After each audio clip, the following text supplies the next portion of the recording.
Bonjour à tous, on ne les entend pas beaucoup mais il y en reste. Les communistes préparent d'ailleurs leur congrès, ça sera dans quelques mois. Pas toujours facile d'exister dans l'ombre de Jean-Luc Mélenchon, c'était d'ailleurs encore leur candidat lors de la dernière présidentielle. Mais la France Insoumise a quand même pris ses distances avec le PCF, à moins que ce soit l'inverse. Cette semaine, je reçois Cécile Cukierman, sénatrice communiste de la Loire, réélue en fin d'année dernière et conseillère régionale. C'est parti pour Face à Face.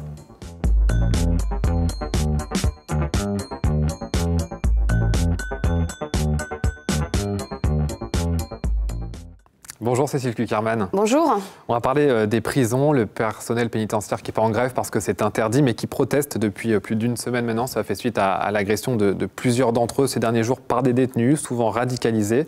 Est-ce que vous soutenez leurs revendications? On voit que pour l'instant, ça ne matche pas trop avec le gouvernement. Ça ne matche même pas du tout. Il y a eu quand même 2 journées de négociations qui ont échoué. Moi, j'ai apporté hier matin devant la prison de la Talaudière, donc à côté de Saint-Étienne, mon soutien aux agents de la pénitentiaire qui, effectivement, je crois, se mobilisent, veulent d'abord une reconnaissance de leur statut et des conditions de travail beaucoup plus importantes que celles qu'ils ont aujourd'hui, parce que les prisons, c'est fermé, on n'y voit pas forcément toujours ce qui s'y passe. Et forcément, dans un lieu clos, les tensions existent et le travail des surveillants de prison, de celles et ceux qui sont au quotidien en lien avec les prisonniers, est de plus en plus compliqué, avec une reconnaissance difficile, un manque de personnel criant dans la plupart des établissements pénitentiaires. Donc on a besoin effectivement de trouver une issue positive. Ils craignent pour leur sécurité notamment, et parmi leurs revendications, ils demandent des prisons spécifiques pour les détenus radicalisés. C'est vrai que ça peut être compliqué à mettre en œuvre. On manque déjà de prisons pour tous les prisonniers. Est-ce que c'est quelque chose que vous soutenez, ça aussi? Vous pensez qu'il faut garder cette sorte de mix entre prisonniers pour pas qu'il y ait des quartiers qui soient vraiment trop durs? Je pense qu'il y a d'abord les prisonniers soupçonnés de radicalisation ou déjà radicalisés et constatés comme tels sont dans des quartiers quand même spécialisés et pas forcément laissés au milieu de l'ensemble des autres détenus. Il y a besoin de continuer et puis de découvrir aussi comment est-ce qu'on peut être plus dans l'anticipation, parce qu'on sait aujourd'hui que les prisons sont un foyer de radicalisation dans notre pays. Je pense aussi et surtout que faire des établissements spécialisés deviendrait vite des enfers, mais qu'on a besoin à la fois de renforcer en termes de personnel, d'avoir une meilleure formation, et puis on a une réflexion plus large à avoir, c'est est-ce que tous les gens qui sont dans les prisons aujourd'hui ont réellement leur place? Parce que la surpopulation carcérale, il y a toujours plusieurs façons de solutionner.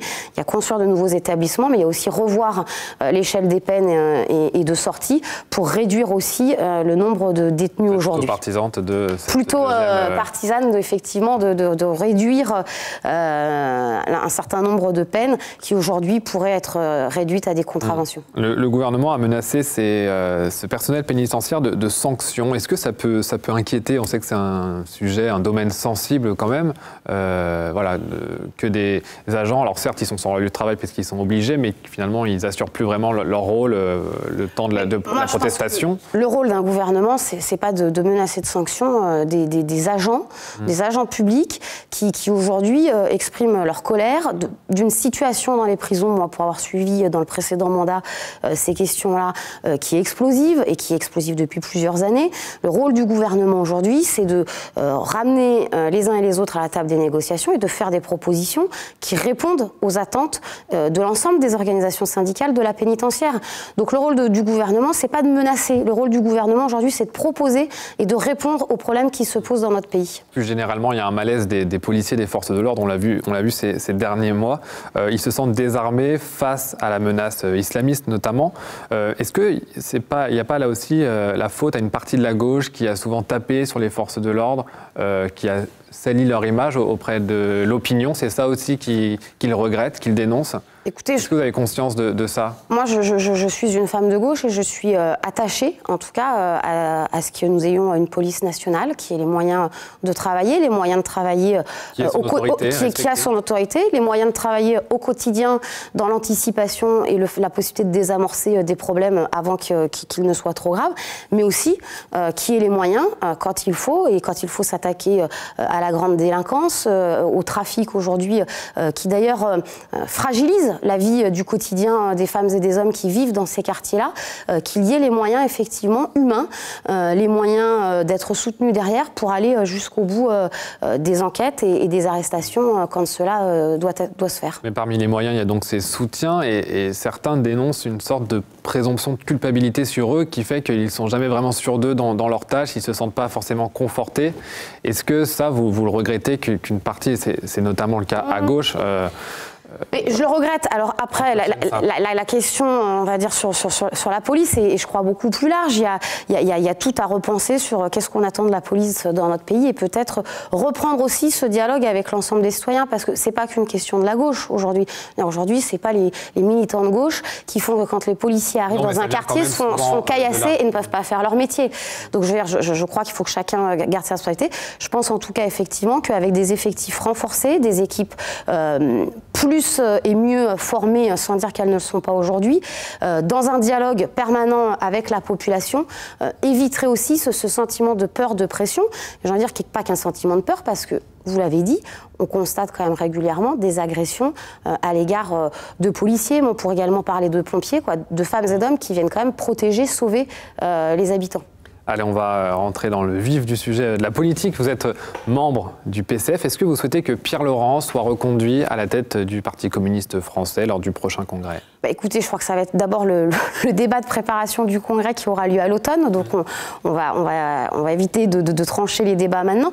Moi, je crois en tout cas qu'il a permis aux communistes, à travers le mandat qui se termine, de repenser, et en tout cas de commencer à réfléchir à ce que doit être le communisme du XXIe siècle et à commencer à adresser largement à la population. Moi, je fais partie de ceux qui pensent qu'on a besoin de révolutionner finalement notre parti, de lui donner beaucoup plus d'ancrage dans la vie du quotidien, dans la vie réelle des habitants. Je crois que s'il est disponible et qu'il souhaite continuer, il doit le pouvoir. Mais il est plus légitime ?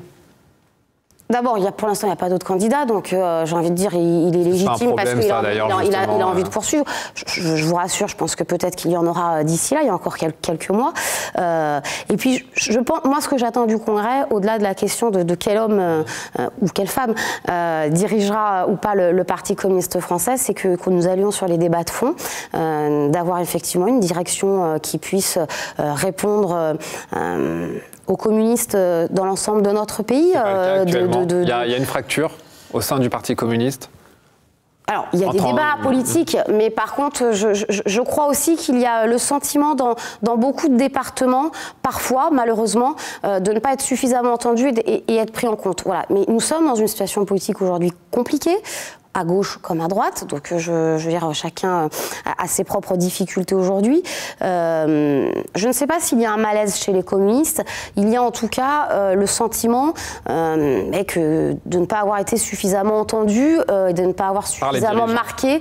Non, pendant les élections de 2017, et donc la direction, je crois aujourd'hui, de la direction dont je fais partie et dont je prends aussi ma responsabilité, doit être à l'écoute, et ce temps d'écoute, sans que ce soit une psychothérapie collective et inutile, doit nous permettre, à la fois en interne et à la fois en externe, de nous renouveler et d'être offensifs, parce qu'il y a toujours besoin de communistes, je pense, dans notre pays.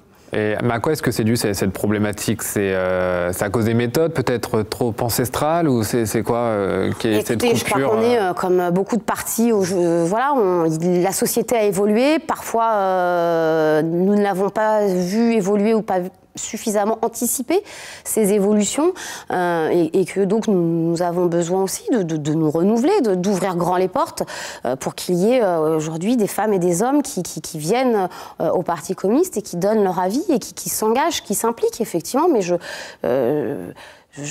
nous sommes un vieux parti de par son histoire qui a adapté à plusieurs étapes et je crois que le temps en tout cas est venu d'être dans un communisme moderne, offensif, populaire et qui en tout cas repose ces questions parce que le partage des richesses, c'est toujours une réalité dans notre pays. Mais est-ce que ça pourrait être possible avec, à la tête de ce parti, un homme qui est déjà, qui occupe déjà, qui est à la tête de ce parti depuis 2010 déjà?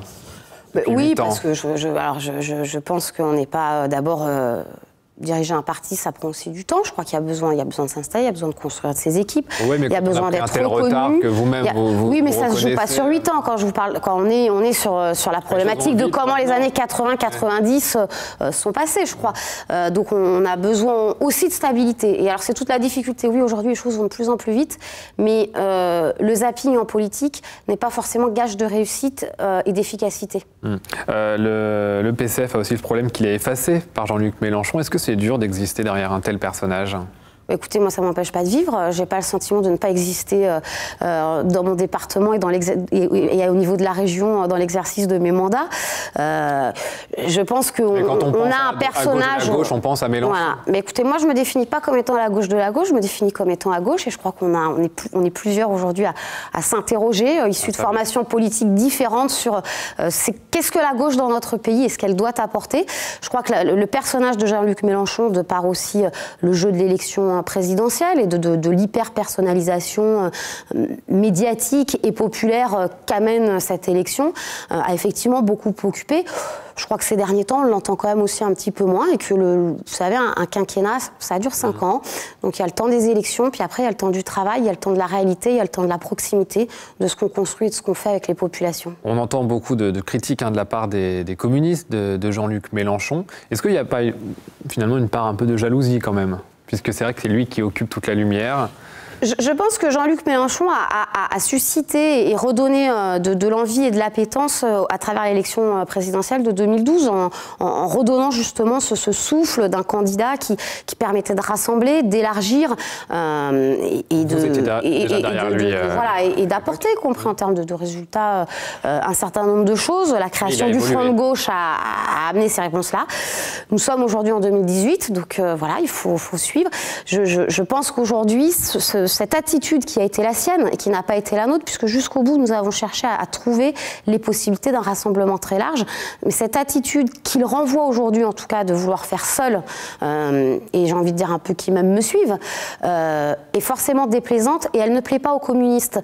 Parce que, de par notre histoire, je crois que les cultes des chefs et de la personnalité, nous savons ce que c'est, nous en savons les conséquences. Et donc, il est temps de tourner la page et faire de la politique de façon moderne. C'est aussi sortir de ça. Vous pensez à quoi quand vous faites cette référence au culte de la personnalité? On sait ce que c'est. Je pense à toute l'histoire, à tout ce qu'on a pu nous reprocher. Vous savez, j'ai commencé la politique avec la fin des pays de l'Est. Donc voilà, je pense à un certain nombre de Mélenchon, il y a une menace de ça quand même qui va dans ce sens-là? Écoutez, dans le personnage, dans ses phrases, dans sa façon de faire? Il est en tout cas omniprésent et il a du mal à laisser la place à qui que ce soit d'autre. Et est-ce que quand même, d'une certaine façon, vous réjouissez pas qu'il puisse agglomérer une bonne partie de la gauche? Il a quand même dépassé le Parti Socialiste lors de la dernière présidentielle, c'est historique. Il a effacé le Parti Socialiste. Est-ce que ça, vous vous en réjouissez pas d'une certaine façon? Non, d'abord, je m'en réjouis pas parce que je crois qu'on verra dans les mois et les années qui viennent si oui ou non le Parti Socialiste a été effacé. Parce que voilà, il y a l'instant T, puis il y a ce qui va se passer ensuite. Tout comme pour les communistes, on verra dans les années à venir. Non, moi, je ne peux pas me réjouir d'un homme qui agglomère uniquement autour de lui ces résultats-là. Donc ces résultats-là sont bons. Moi, je me suis félicitée le soir du premier tour des élections présidentielles de ces résultats. Et moi, je m'en suis félicitée parce que je crois que ce score-là, personne ne l'envisageait quelques mois auparavant et que donc il donne aussi de l'espoir.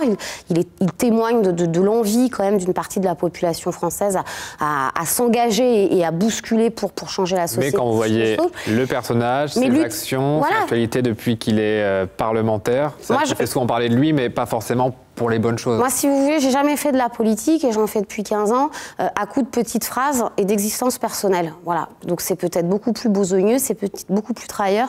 Mais moi, je crois qu'on construit avec la population, on construit pas autour de soi. Aux européennes, ce sera le prochain grand scrutin, l'an prochain.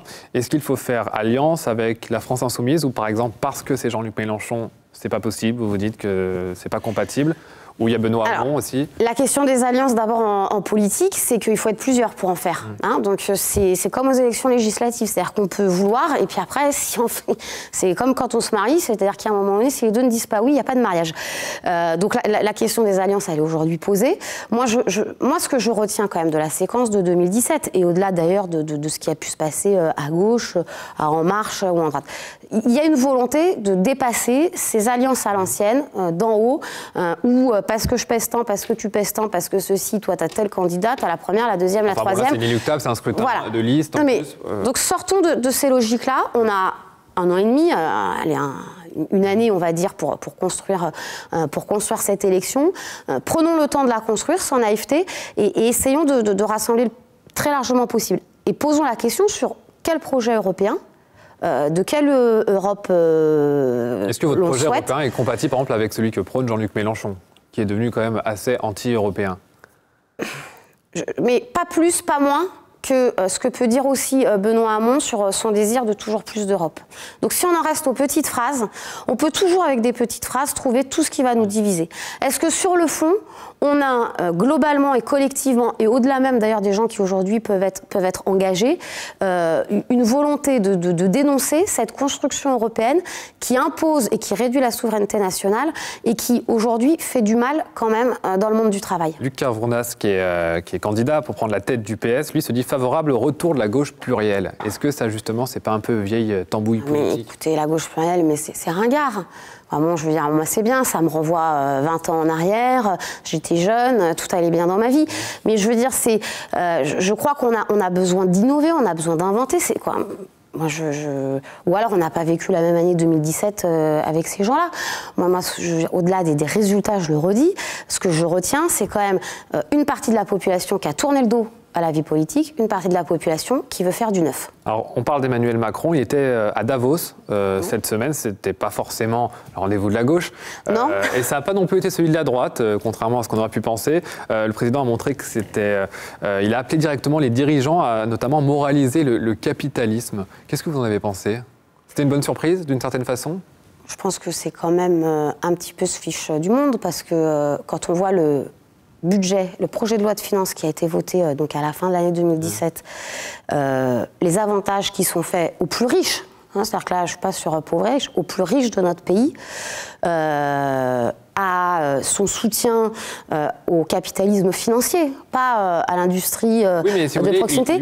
Il veut moraliser quoi? Il veut moraliser quoi? Il veut moraliser la possibilité de la grande bulle spéculative et de l'enrichissement du toujours plus pour quelques-uns au détriment des 99% du reste de la population française. Mais est-ce que ça ne serait pas ça la méthode, plutôt soit d'être dans un camp, soit d'être dans l'autre, de transcender un peu ces clivages et de parler à chacun tout en tapant du poing sur la table quand il faut, comme il l'a fait? Transcendons-les, mais taper du poing sur la table, ça peut faire bien à Davos, dans le chalet avec la neige et le ciel bleu autour. Par contre, en politique, on tape pas du poing sur la table, on fait des lois, on fait des propositions et il y a des actions qui en découlent. Moi, pour l'instant, j'ai pas bien vu comment ils voulaient moraliser le grand capitalisme. Alors, vous êtes sénatrice. Est-ce que vous soutenez la réforme constitutionnelle que souhaite le chef de l'État, avec notamment la réduction du nombre de députés et des sénateurs, et surtout la limitation du cumul de ce mandat? Je pense que les propositions qui sont faites ne sont pas les bonnes pour sauver la démocratie. Et là où j'en veux, y compris au chef de l'État, c'est qu'une fois de plus, comme il l'a fait cet été, il surfe, entre guillemets, avec ce populisme qui existe dans notre pays, avec cet anti-parlementarisme qui monte et qui est instrumentalisé par certains. Je ne lui dis pas qu'il est dans ce camp-là, mais en tout cas, il surfe sur cela. Et que, avant de faire une réforme à dire de combien de parlementaires nous avons besoin, je crois qu'il y a besoin de reposer toutes les bases de qu'est-ce que nous attendons d'un élu. Moi, ce que j'entends aujourd'hui, c'est que pour la plupart des gens que je rencontre, ils veulent des élus qui les comprennent, qui soient dans la proximité, qui soient disponibles. Eh bien, en réduisant le nombre d'élus, moi, je ne sais pas faire. Parce qu'avec moins d'élus, les journées, elles font quand même toujours que 24 heures. Et donc, les élus seront encore moins disponibles. Donc, soit on veut des élus qui sont concentrés à Paris. C'est vrai qu'il y a un antiparlementarisme dans la société. Malgré qu'il y ait beaucoup d'élus, ça n'empêche pas que pour la population, ces élus sont coupés de la réalité. Bien sûr, on passe son temps dans ce pays à dire que tout va mal. C'est-à-dire que de 3 cas particuliers à sanctionner et à sortir, tout le monde en prend pour son grade, et y compris en s'attaquant aux parlementaires, c'est tous les élus locaux qui sont victimes d'une suspicion généralisée. Moi, j'ai toujours dit, une démocratie, elle a besoin d'élus, elle a besoin de plus d'élus, il faut être exigeant, il faut leur donner les moyens de travailler, et il faut... Et le cumul du mandat dans le temps. Alors, sur la question du cumul des mandats dans le temps, moi, je pense qu'effectivement, 3 mandats... ça permet quand même de faire des choses, ça permet de s'installer, de prendre ses marques, d'agir et de mener à bien ses projets. Mais attention, n'en restons pas à limiter 3 mandats dans le temps, posons aussi la question du statut de l'élu, parce que le souci aussi, c'est comment... que fait un élu une fois qu'il n'est plus élu. Sinon, on est dans l'hypocrisie la plus totale. Ça doit faire partie finalement de la réforme également, ça doit être pris en compte. Juste dernière question sur ça, il menace de s'en remettre au référendum s'il n'arrive pas à trouver la majorité d'au moins 3/5 du Parlement dont il a besoin pour faire cette réforme. Qu'est-ce que vous en pensez, le recours au référendum? Écoutez, je trouve d'abord que pour un homme moderne, menacer des parlementaires qui ne voteraient pas sa réforme par un référendum, c'est quand même pas très moderne. C'est pas moderne le référendum? Non, mais de menacer comme ça les parlementaires qui, sous prétexte qu'ils ne voteraient pas son texte au Congrès, eh bien du coup on aura un référendum. Je lui souhaite bon courage, mais je crois que là vraiment ce serait jouer avec le feu, parce que je crains énormément ce débat tel qu'il pourrait être instrumentalisé, et lui, le premier, en paierait les conséquences, quel que soit le résultat de ce référendum. Un tout autre sujet, juste pour avoir votre avis. Qu'est-ce qu'il faut faire des djihadistes français qui sont arrêtés en Syrie ou en Irak? C'est-à-dire? Est-ce qu'il faut les faire revenir en France? Voilà. Est-ce qu'il faut qu'ils soient jugés sur place, qu'importe quelle que soit leur peine, même s'ils sont menacés de peine de mort? Je pense que s'ils sont français, et le droit international veut ça, c'est qu'ils puissent revenir et être jugés dans notre pays. Mais c'est pas le droit aussi des pays là où ils ont commis des exactions de les juger sur leur sol? Je pense que, comme toujours en justice, il n'y a jamais lieu à généraliser, et qu'à chaque cas particulier, il doit y avoir les meilleures réponses, en tout cas pour tout ressortissant français, avec une assistance de la France. Allez, on passe tout de suite aux questions des réseaux sociaux.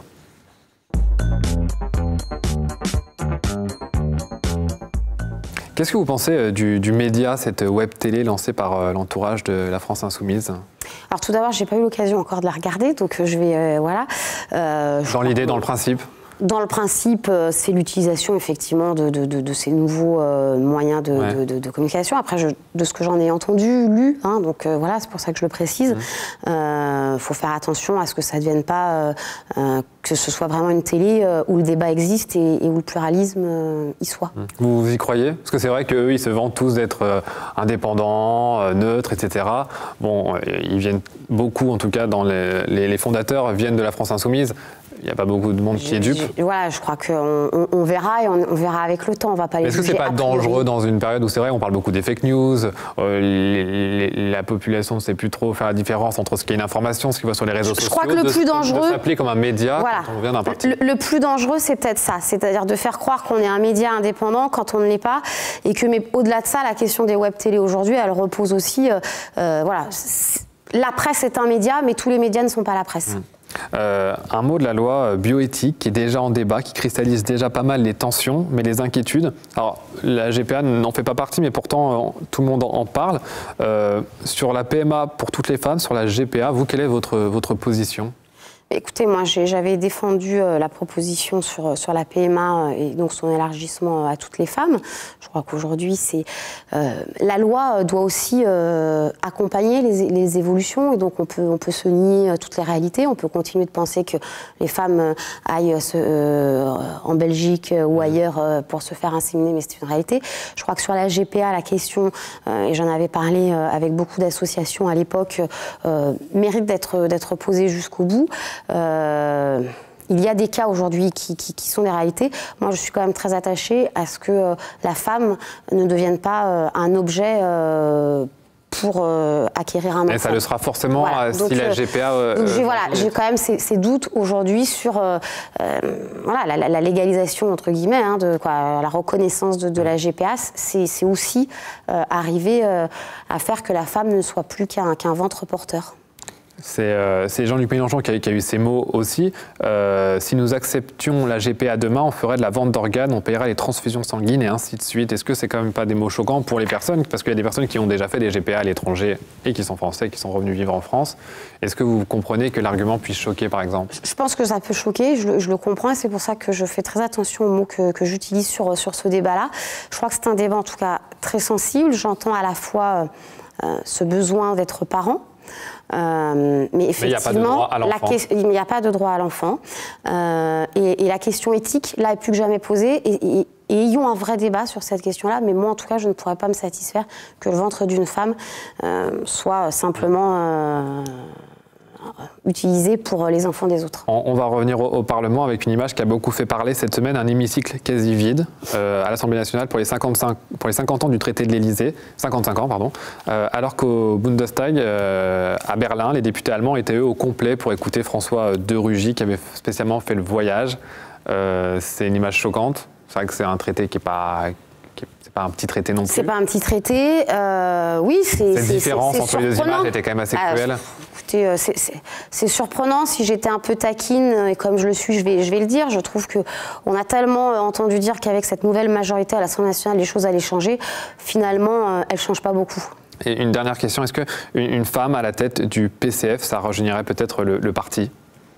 On peut avoir des femmes qui soient vieilles, hein, donc ça peut ne pas rajeunir, mais oui, ça pourrait être intéressant. Après, une femme pour une femme, c'est pas non plus ça qu'il faut. Ça vous intéresserait, vous, personnellement ? Écoutez, je crois que j'ai beaucoup aujourd'hui de choses et de responsabilités. Je suis très bien comme je suis dans mon mandat d'élu et ça me suffit amplement pour remplir mes journées.